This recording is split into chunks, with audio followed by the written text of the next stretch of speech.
Hey everybody. So,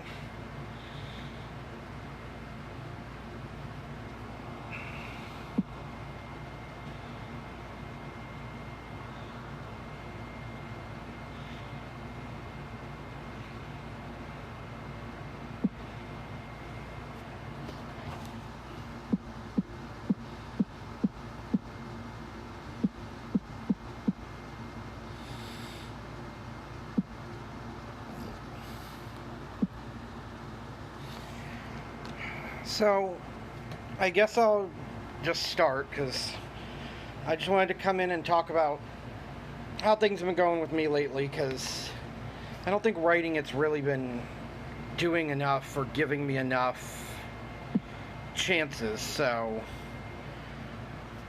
2 days from now is going to be the 5th anniversary of my father's suicide, and it's really been hitting me really kind of hard. And among other things, I just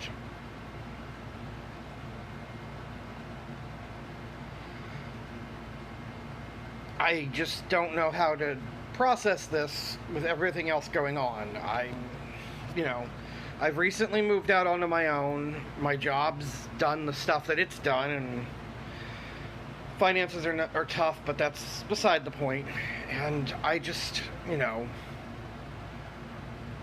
don't know really how to process these kinds of things very well. And it sucks. It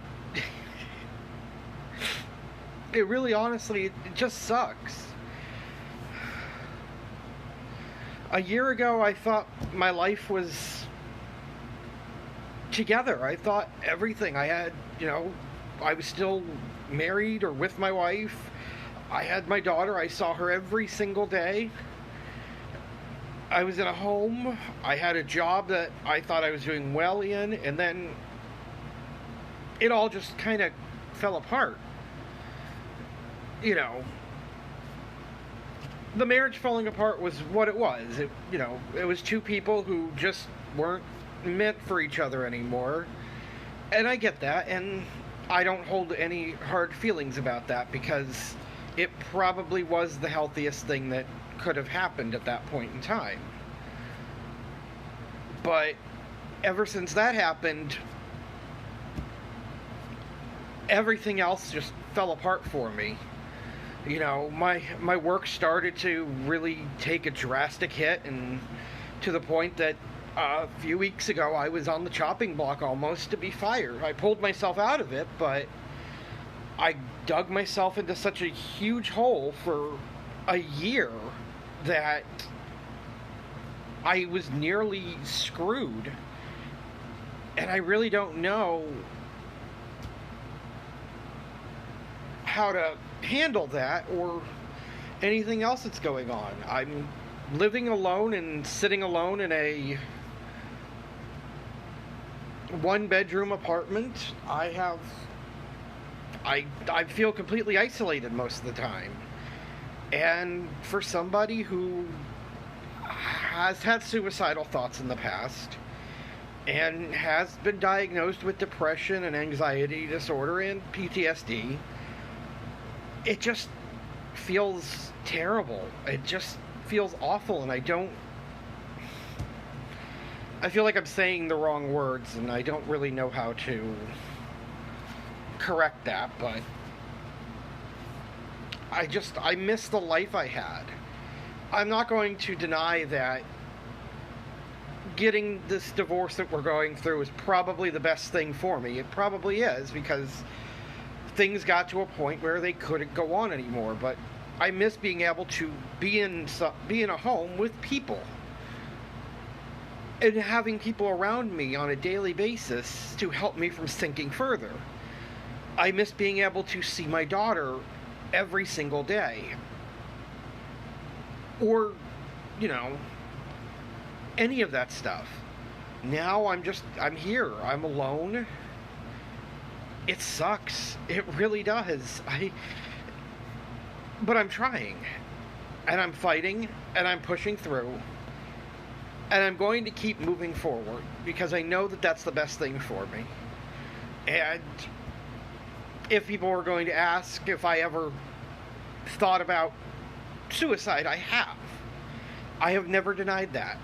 I've thought about it more than a few times, but I'm not going to. And I want people to know that. No matter how deep I get, no matter how far down that hole I get, I can't. Because I can't do that to Evie. I can't take that away from her. And I won't put her through that. But I know some people are worried about me. I know that the closest friends of mine know know what I'm going through, and they know how hard it's been. And I know some people that I've reached out to in the past have been a little worried about me too. And so I just want to let, most of everybody know, I'm not okay. I'm not.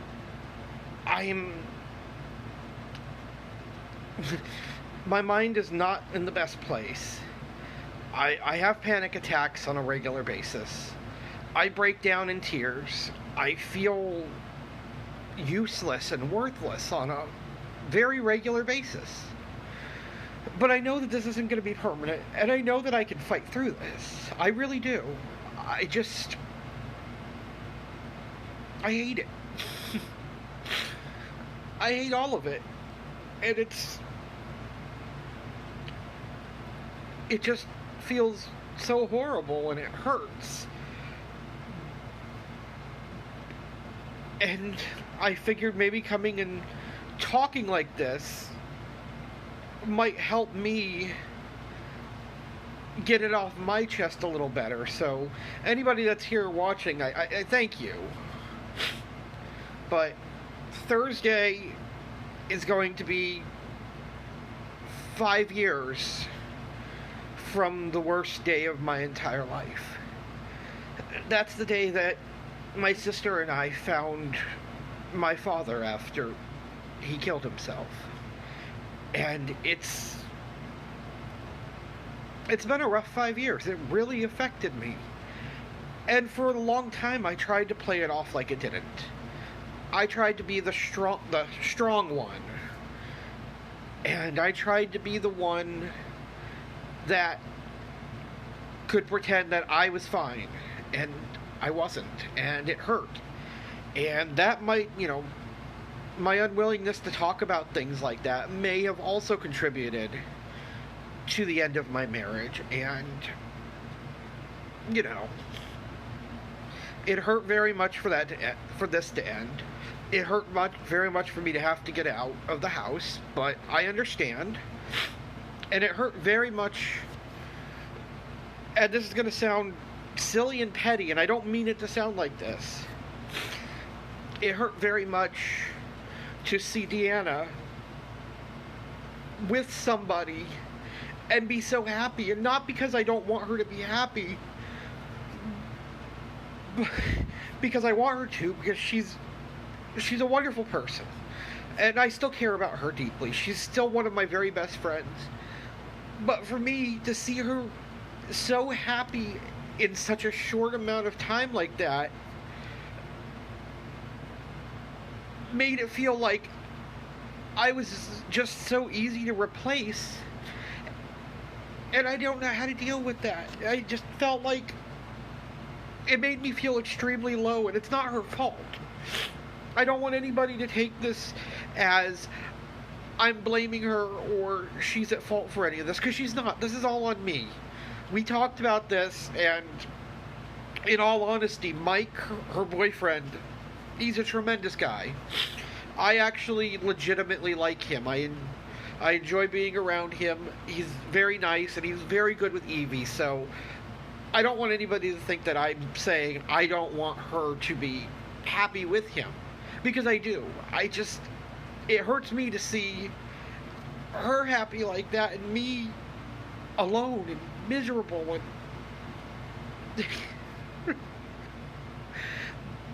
but that's neither here nor there. But Thursday is 5 years. It's been almost 5 years since the last time I spoke to my father. And that pain has never gone away. And it's never going to. And that's the worst day of my life. But the one good thing I can look at is I can actually count the days from the worst day of my life to the best day of my life, because it was 22 days. And that's what it is. 22 days after this anniversary, I'll be celebrating the 5th birthday of my daughter Evelyn, and that's enough to keep me going, because she's great. She's a wonderful kid, and she is the thing that keeps me going in this world. And I am so blessed to have her, because I haven't really told people this until this year, but after my father's death, I actually planned on killing myself. And I set aside the date. I was going to do it the day after Evie was born, because I wanted to meet my child first, but because the pain was too hard after my father's death. Damn it, Arson. It was really just hurting me so much. And I couldn't deal with it anymore. And so I had resigned myself to, I'm going to meet my daughter, and and then that's it, I'm done, because I couldn't go on. And then something happened. That doctor handed me this little baby, and I held her, and everything changed. I knew I had to keep going, and I'm going to keep going, because I can't let her down, because she needs me, and she's my best friend. It's just that so much is hitting me so many times from last July until now that it's just getting so hard sometimes to keep going. And I just know that I have to, but it's not always the easiest thing. And there are some people that I have reached out to, and some people that know a lot of stuff going on. Matt probably knows the most, because I reach out to him on probably an hourly basis. But I've reached out to a few other people, and, you know. But this is what's going on with me right now. I'm broken. And I don't know if and when I'm going to be able to put myself back together. And it's hard. And it's hard to see, because it looks like every other person I know seems to have everything put together and everything working so well. And I just can't figure it out. And I don't know what's wrong with me.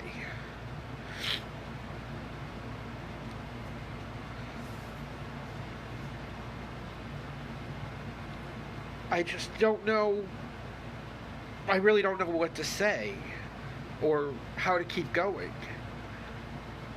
You know, the money problems are the worst part. And apparently I'm still going to be down in hours for the rest of the year, so that's something I'm going to have to deal with myself. But that's something I'm trying to deal with. Just not the easiest situation. The loneliness is difficult because I don't really have many friends out here. And I'm not that good at meeting people, honestly. If it's not through work or family connections or however the hell I met Matt, I'm not that great at meeting people, and so I'm just here. But I think I'm rambling now. But I felt like it might help me and do me some good to get all of this off my chest a little and maybe vent it out loud. And, you know.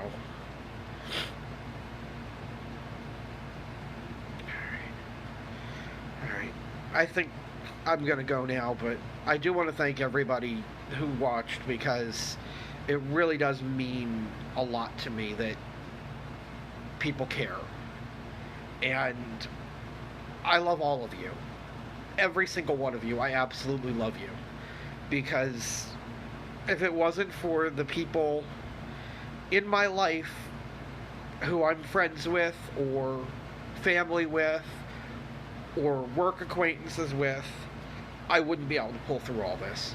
Because every single person I know, I have at some point in time been able to reach out to, and at some point in time, every single person I know has been there for me and helped me. So, I just want to end this on a positive note and thank everybody who's ever been there for me. Because you are one of the things that keeps me going. So, I love all of you. Thank you.